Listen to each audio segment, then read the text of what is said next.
Guys, good morning. আৰু দিনটো আৰম্ভ কৰি দিলোঁ, সকলোলৈকে সুপ্ৰভাত জনালোঁ।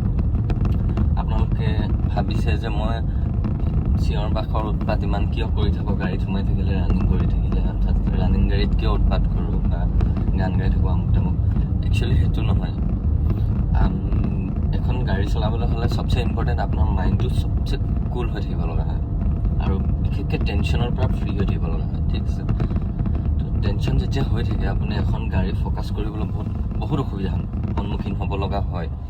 ত' সেই গতিকেলৈ মই প্ৰায় সেইবিলাক মানুহক ক'ব বিচাৰোঁ যিবিলাক মানুহে টেনশ্যনত গাড়ী চলায়। তো মোৰ হিচাপত টেনশ্যনত গাড়ী চলোৱাটো ভুল বুলি ভাবোঁ, কাৰণ আপুনি টেনশ্যনত গাড়ী চলালে বহুত প্ৰব্লেমৰ সন্মুখীন হ'ব পাৰে। আৰু সেই গতিকেলৈ মই আপোনালোকক এটাই ৰিকুৱেষ্ট কৰিম, যিসকল মানুহে ড্ৰাইভ কৰি আছে এতিয়া প্ৰফেশ্যনেল, চ' সেইসকল মানুহক যাতে মেণ্টেলি প্ৰেছাৰ বিশেষকৈ নিদিয়ে।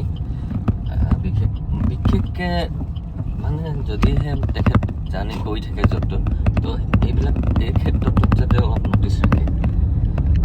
আৰু আজি ৰাতিপুৱা এটা বেয়া দৃশ্য দেখি আহিলোঁ। এতিয়া মই তাৰে উদাহৰণ আপোনালোকক আগবঢ়াইছোঁ। চাওক, ভিডিঅ'টো মই আপোনালোকলৈ আগবঢ়াইছোঁ। চাওক কি দেখিলোঁ ৰাতিপুৱা আজি উঠি ওলাই আহি আজি ডিউটি অলপ বিশেষ দেৰি হৈ গ'ল। মোৰ অকণমান অসুবিধাৰ মোৰ উঠা দেৰি হৈ গ'ল আজি।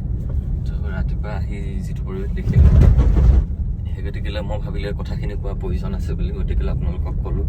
যদি কিবা ভুল হৈছে মাফ কৰি দিয়ে যেন। সকলোকে সুপ্ৰভাত জনালোঁ। Have a nice day. মানুহ সোমাই আছে নেকি?